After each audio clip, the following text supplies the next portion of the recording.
കളങ്കാവൽ കണ്ടപ്പോൾ MT വാസുദേവൻ നായർ രചിച്ച് IV Sasi സംവിധാനം ചെയ്ത് 1984 പുറത്തിറങ്ങിയ ഉയരങ്ങളിൽ എന്ന മോഹൻലാൽ ചിത്രം ഓർത്തുപോയി. ഹൈറേഞ്ച് ത്രില്ലർ വിഭാഗത്തിൽപ്പെടുത്താവുന്ന ഉയരങ്ങളിൽ പദവിയോടും പണത്തോടുമുള്ള ദൂരം മൂലം മനുഷ്യബന്ധങ്ങളെ അവമതിച്ച ജയരാജൻ എന്ന മോഹൻലാൽ കഥാപാത്രത്തിന്റെ കഥയാണ് പറയുന്നത്. ജയരാജൻ അവതരിപ്പിച്ചിരിക്കുന്നത് മലയാള സിനിമയുടെ പ്രിയതാരമായ മോഹൻലാലാണ്. 3 കൊലപാതകങ്ങൾ ജയരാജൻ നടത്തുന്നുണ്ട്. അസിസ്റ്റന്റ് മാനേജറായി അദ്ദേഹം ജോലി ചെയ്യുന്ന തേയിലത്തോട്ടത്തിന്റെ മാനേജറായ മേനോനാണ് ആദ്യത്തെയാൾ. ഹോസ്പിറ്റലിൽ നഴ്സായി ജോലി ചെയ്യുന്ന കാമുകി പത്മയാണ് അയാളുടെ രണ്ടാമത്തെ ഇര. മാനേജറെ കൊല്ലുന്നതിൽ അറിയാതെ കൂട്ടുപ്രതിയായ ജോണിയാണ് മൂന്നാമൻ. മാനേജർ മേനോന്റെ ഭാര്യ ദേവിയും അയാളുടെ ഇരയാകേണ്ടതായിരുന്നു. എന്നാൽ കൃത്യസമയത്ത് ജയരാജന്റെ തനിനിറം പുറത്തായതിനാൽ അവൾ രക്ഷപ്പെടുകയായിരുന്നു. താൻ നടത്തിയ കൊലപാതകങ്ങളിൽ ജയരാജന് അശേഷം മനസ്താപമില്ല. ഓരോ കൊലപാതകത്തിനും അയാൾക്ക് ഓരോ ന്യായീകരണം ഉണ്ടായിരുന്നു. തോട്ടത്തിലെ പണം മോഷ്ടിച്ചത് പിടിക്കപ്പെട്ടതിനാണ് അയാൾ മേനോനെ വകവരുത്തുന്നത്. ദേവിയിലൂടെ തനിക്കു ലഭിക്കാൻ പോകുന്ന മേനോന്റെ മരണ ആനുകൂല്യങ്ങൾക്ക് പത്മയുമായുള്ള ബന്ധം ഒരു തടസ്സമായിരിക്കുമെന്ന തോന്നലാണ് പത്മയെ കൊലപ്പെടുത്താൻ അയാളെ പ്രേരിപ്പിച്ചത്.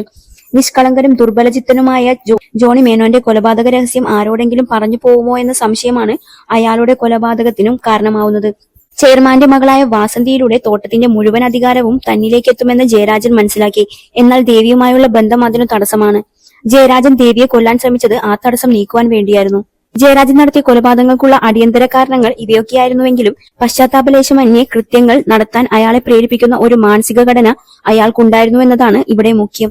ഈ മാനസിക ഘടനയെ രൂപപ്പെടുത്തുന്ന ഒരു സാമൂഹിക ഘടനയും ഉണ്ടായിരുന്നു. വർഗബന്ധങ്ങളും ജാതിബന്ധങ്ങളും ഇടപിടിച്ചെടുക്കാൻ കഴിയാത്ത വിധം കെട്ടിപ്പിണഞ്ഞു കിടക്കുന്ന അസന്തുലിത ഫ്യൂഡൽ സാമൂഹ്യ വ്യവസ്ഥയിൽ നിന്നുമാണ് ജയരാജൻ സൃഷ്ടിക്കപ്പെട്ടത്. തിരസ്കാരങ്ങളുടെ ബാല്യമാണ് അയാളെ പ്രതിനായകനാക്കുന്നത്. ഫ്യൂഡൽ വ്യവസ്ഥയിൽ നിന്നും മുതലാളിത്ത മൂലധന വ്യവസ്ഥയിലേക്കുള്ള ഓരോ വിച്ഛേദനത്തിന്റെ സംക്രമണ സ്ഥലത്താണ് യുവാവായ ജയരാജൻ സ്ഥാനപ്പെടുന്നത്. സ്ത്രീ ശരീരങ്ങളോടുള്ള കേവല കാമനയാൽ വശംവദനല്ല ജയരാജൻ. അയാൾക്ക് വേണ്ടത് പണമായിരുന്നു. അയാളുടെ അമ്മയുടെ ശരീരമേൽക്കേണ്ടി വന്ന പുരുഷ കടന്നുകയറ്റങ്ങൾക്ക് അയാൾ സാക്ഷിയായിട്ടുണ്ട്. ആനന്ദത്തെക്കാളുപരി ആർഭാടത്തിലേക്കും അധികാരത്തിലേക്കുമുള്ള ചവിട്ടുപടിയാണ് അയാൾക്ക് പെണ്ണുടലുകൾ.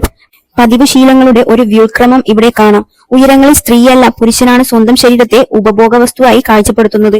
ആകർഷകമായ തന്റെ ശരീരവും ശരീരഭാഷയും തന്റെ സ്വാർത്ഥ ലക്ഷ്യം നേടാനുള്ള ഉപകരണമായി അയാൾ ഉപയോഗിക്കുകയാണ്. കളങ്കാവലിലെ സ്റ്റാൻലി ദാസും തന്റെ ശരീരത്തിന്റെ ആകർഷണ വലയത്തിലേക്ക് ഇരകളെ ആകർഷിക്കുകയാണ് ചെയ്യുന്നത്. എന്നാൽ അയാൾക്ക് മാർഗം തന്നെയാണ് ലക്ഷ്യം. ഇരയെ കണ്ടെത്തുന്നതും വലയിൽ വീഴ്ത്തുന്നതും ബന്ധപ്പെടുന്നതും കൊല്ലുന്നതും അയാൾ ആസ്വദിക്കുന്നു. തന്നെ കീഴടക്കാൻ വരുന്ന ജയകൃഷ്ണൻ എന്ന പോലീസ് ഉദ്യോഗസ്ഥനോട് അയാൾ ആക്രോശിക്കുന്ന പോലെ ലൈംഗിക വിശപ്പാണ് അയാളുടെ ചോദന.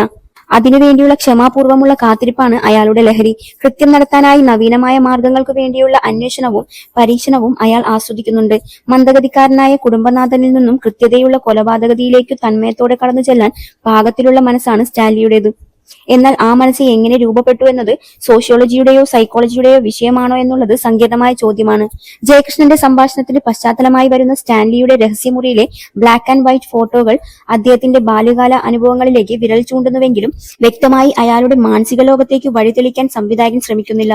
ഏതെങ്കിലും ഒരു സാമൂഹ്യ പശ്ചാത്തലത്തിൽ അയാളെ വിശദീകരിക്കാനുള്ള ബാധ്യതയും സംവിധായകൻ ഏറ്റെടുക്കുന്നില്ല. ഫ്യൂഡൽ വ്യവസ്ഥയിൽ നിന്നും ഫാക്ടറി തോട്ടം മൂലധന മുതലാളിത്തത്തിലേക്കുള്ള സാമ്പത്തിക ഘടനയുടെ പരിണാമത്തെയാണ് ജയരാജൻ അടയാളപ്പെടുത്തുന്നതെങ്കിൽ 2000-ഓടെ രൂപപ്പെട്ടു വന്ന ഉടലാനന്ദത്തിന്റെ നവ ഉദാരവൽക്കരണ മൂല്യത്തെയാണ് സ്റ്റാൻലി പ്രതിഫലിപ്പിക്കുന്നത്. സമൂഹബാഹ്യമായ കേവലാനന്ദം മാത്രമാണ് അതിന്റെ അടിയന്തരവും ആത്യന്തികവുമായ ലക്ഷ്യം. സ്റ്റാൻലിയുടെ മൊബൈൽ ഫോണുകളുടെ ശേഖരം ബിംബാത്മകമായി അത്തരമൊരു വിച്ഛേദത്തെ ദൃശ്യതലത്തിൽ സൂചിപ്പിക്കുന്നു. വിവാഹം കഴിക്കാൻ വൈകിപ്പോയവരോ വിധവകളോ ഭർത്താക്കന്മാർ അടുത്തില്ലാത്തവരോ ആയ സ്ത്രീകളാണ് സ്റ്റാൻലിയുടെ ഇരകളിൽ പലരും. ആണത്തത്തിന്റെ ടോക്സിക് ലൈംഗികതയെക്കുറിച്ച് പറയുമ്പോഴും അടക്കിപ്പിടിച്ച സ്ത്രീ ലൈംഗികതയെക്കുറിച്ചുകൂടി കളങ്കാവൽ അങ്ങനെ സൂചന നൽകുന്നു. ലൈംഗികതയിൽ സ്ത്രീകൾ അനുഭവിക്കുന്ന അഭാവം സമാന്തരമായ ഒരു ആനന്ദലോകത്തെ സ്വപ്നം കാണാൻ അവരെ പ്രേരിപ്പിക്കുന്നുണ്ടാവാം. മാമൂലുകൾ അധികാരമേൽപ്പിക്കുന്ന അനുഭവ ലോകം വിട്ടു കാമനകൾ സ്വതന്ത്രമാവുന്ന സ്ത്രീ സങ്കല്പലോകത്തിലേക്കാണ് സ്റ്റാൻലി പ്രത്യക്ഷപ്പെടുന്നത്. ഒരാളെയും അയാൾ അരുംകൊല ചെയ്യുന്നില്ല. എത്ര സ്നേഹത്തോടെ നോക്കിയാണ് അയാൾ അവരെ പൊതു ശൗചാലയത്തിലേക്ക് അയക്കുന്നത്. ഏറെ കരുതലോടെയാണ് അവരിൽ അയാൾ കെമിക്കൽ കുത്തിവയ്ക്കുന്നത്. വാത്സല്യത്തോടെയാണ് അവരുടെ കഴുത്തിൽ കുരുക്കിടുന്നത്. എന്നാൽ അവസാനം ചവച്ചു തുപ്പുന്ന സിഗരറ്റിലുണ്ട് അയാൾ ആരാണെന്ന പരമാർത്ഥം. ജയരാജൻ ഒരു പരമ്പര കൊലയാളിയല്ല. ലക്ഷ്യം നേടാൻ അയാൾക്ക് പരമ്പരയായി കൊല നടത്തേണ്ടി വരികയാണ്. എന്നാൽ സ്റ്റാൻലി ഒരു സൈക്കോപാത്താണ്. സമൂഹമല്ല പൂർണ്ണമായും അയാളെ നിശ്ചയിക്കുന്നത്, ആന്തരികമായ ചോദനകളാണ്. പ്രതിനായകന്റെ വേഷത്തിൽ മോഹൻലാൽ അത്ഭുതപ്പെടുത്തുന്ന പ്രകടനം കാഴ്ചവെച്ച സിനിമയാണ് ഉയരങ്ങളിൽ. 40 വർഷത്തിനു മുൻപേ എടുത്ത സിനിമ എന്ന നിലയ്ക്ക് പരിമിതികളേറെയുണ്ടെങ്കിലും പലതും കൊണ്ടും ഒരു കൾട്ട് സിനിമയായി ഇതിനെ കാണാം. പ്രണയവും വഞ്ചനയും അകം-പുറം വൈരുദ്ധ്യങ്ങളും സാമ്പത്തിക അസന്തുലിതാവസ്ഥയും സ്ത്രീ പുരുഷ ബന്ധങ്ങളും വളരെ സങ്കീർണമാം വിധം ഉയരങ്ങളിൽ കെട്ടിപ്പിണഞ്ഞു കിടക്കുന്നു. കോടമഞ്ഞു പുതച്ച മലനിരകളെ പച്ചപിടിപ്പിക്കുന്ന തേയിലത്തോട്ടങ്ങൾ അനിവാര്യമായ നിഗൂഢത ചിത്രത്തിന് സമ്മാനിക്കുന്നു. മമ്മൂട്ടിയുടെ സ്റ്റാൻലി ദാസും സമാനമായ രീതിയിൽ നമ്മെ വശീകരിക്കുന്നു. മോഹൻലാൽ തന്മയത്വത്തിന്റെ ശരീരഭാഷയിലൂടെ പകർന്നാടുമ്പോൾ കളങ്കാവലിൽ സ്റ്റൈൽഡ് ആക്ടിംഗിലൂടെയാണ് മമ്മൂട്ടി അത്ഭുതപ്പെടുത്തുന്നത്. പത്മയോടും ദേവിയോടും ബന്ധപ്പെടുമ്പോൾ രതിയിലല്ല, മറിച്ച് അതിലൂടെ താൻ നേടാൻ പോകുന്ന സമ്പത്താണ് ജയരാജനെ ഉന്മത്തനാക്കുന്നത് എന്നാണ് അയാളുടെ കണ്ണുകളുടെ ക്ലോസപ്പ് ഷോട്ടുകൾ നമ്മോട് പറയുന്നത്. ലാലിന്റെ ഒറ്റ നോട്ടം മതി ദൂരെയുടെ ആഴങ്ങൾ അളക്കാൻ. എന്നാൽ സ്റ്റാൻലിയുടെ മുഖം നോക്കൂ, ആകർഷിക്കാൻ വേണ്ടി ഒരുങ്ങി നിൽക്കുന്ന കണ്ണുകളാണ് അയാളുടേത്. വശംവദയാക്കാൻ പാകപ്പെടുത്തിയ ചിരിയാണ് ചുണ്ടുകളിൽ. ഒരു രതിരംഗം പോലും കളങ്കാവൽ ദൃശ്യപ്പെടുത്തുന്നില്ല. കൊലപ്പെടുത്തുന്ന രംഗങ്ങളും വിരളമായേ ക്യാമറ പകർത്തുന്നുള്ളൂ. എന്നാൽ മമ്മൂട്ടിയുടെ അഭിനയ തികവിൽ, ഭാവപകർച്ചയിൽ, ആന്തരിക കാമനകളുടെ സൂക്ഷ്മ പ്രകാശനങ്ങളിൽ കാഴ്ചപ്പെടാത്തവ പോലും വെളിപ്പെടുത്തുന്നു. മോഹൻലാലിന്റെ ജയരാജനിൽ നിന്നും മമ്മൂട്ടിയുടെ സ്റ്റാൻലി ദാസിലേക്ക് എത്തുമ്പോഴേക്കും മലയാള സിനിമ ഒരുപാട് മുന്നോട്ട് പോയിരിക്കുന്നു. വ്യത്യസ്തമായ ഉള്ളടക്കങ്ങൾ കൊണ്ടും നവീനമായ പരിചരണം കൊണ്ടും ചലച്ചിത്രാസ്വാദകരെ വശീകരിക്കാനും ചിലപ്പോഴെങ്കിലും ചിന്തിപ്പിക്കാനും മലയാള സിനിമയ്ക്ക് കഴിയുന്നുണ്ട്. കേവല ആസ്വാദകരുടെയും നിരൂപകരുടെയും പ്രശംസകൾ ഒരുപോലെ ഏറ്റുവാങ്ങിക്കൊണ്ട് കാലാകാലങ്ങളിൽ കലാസ്വാദനത്തിൽ സംഭവിക്കുന്ന മാറ്റങ്ങളെ ഉൾക്കൊണ്ടുകൊണ്ട് പ്രകാശഗോപുരങ്ങളായി മോഹൻലാലും മമ്മൂട്ടിയും ഇന്നും നമ്മുടെ ചലച്ചിത്ര ലോകത്ത് നിറഞ്ഞു നിൽക്കുന്നു.